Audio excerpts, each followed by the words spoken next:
Hi guys, happy Sunday. Hope everyone is doing well. I'm going to show you guys a video on how to spot smoking, especially if it's weed or something like that in your car when the renters have done a pretty good job at covering it up, but you can clearly smell it in the car that it reeks like weed, because that is the case with the car that I'm in right now.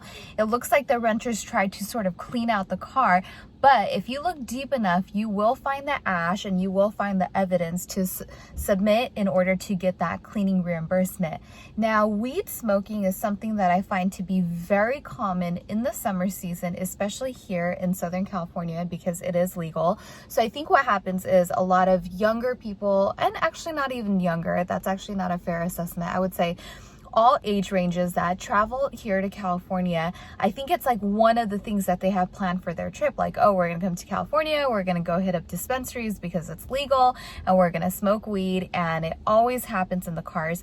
I personally don't find it to be a big deal because I have a really good cleaning regimen and I'm able to get the smell out, which I will show you guys how. But first, let's go take a look at how to really spot ash and evidence of smoking in the car so that you can get that cleaning reimbursement, which you want to do to really make up for your time and really, you know, the hassle that it is to get the smell out and to get it cleaned properly. All right, let's take a look. Okay, so on the surface of it, all the mats and stuff were pretty clean. This is just normal dirt that you're seeing here, not ash.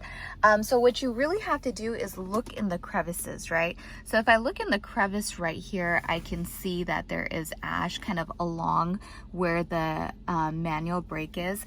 And then if I look way inside this crevice, let me see if I can focus into it so that you guys can see, that is actually ash. And so there is some evidence. So you want to get really clear photos that are focused in, but then you want to make sure that you lift all of your mats and see if you can find any evidence underneath. So, which I did in the back, I'm going to go lift up that mat and move the seat so you guys can see what I found. Oh, look at this, guys. So I just moved up the seat. I actually didn't even see this the first time around, and there is clear evidence, clear as day. Look at this lighter. That looks like wrapping paper right there. There are clearly little nuggets of weed all below.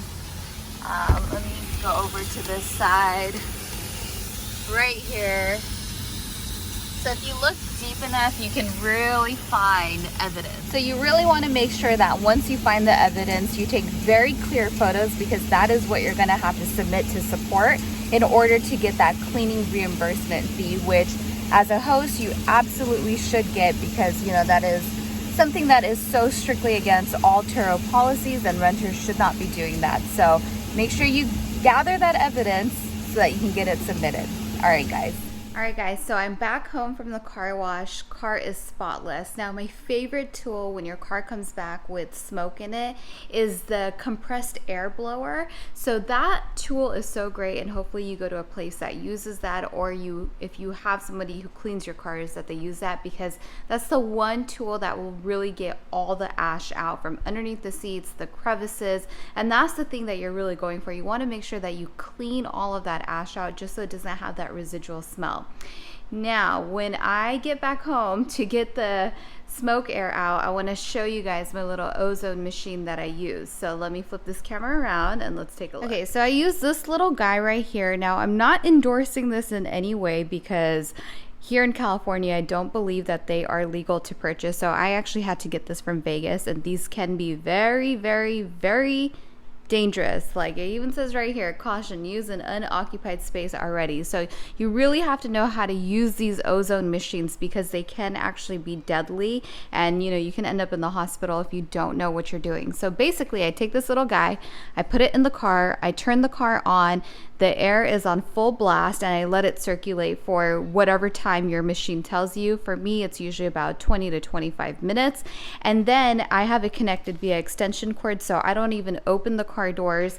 I disconnect the power to the machine so it'll turn off, and then I let it sit for almost an entire day so that it can air out properly, and all of that ozone stuff, whatever it is, can, you know, really get out of the car, and it's really safe.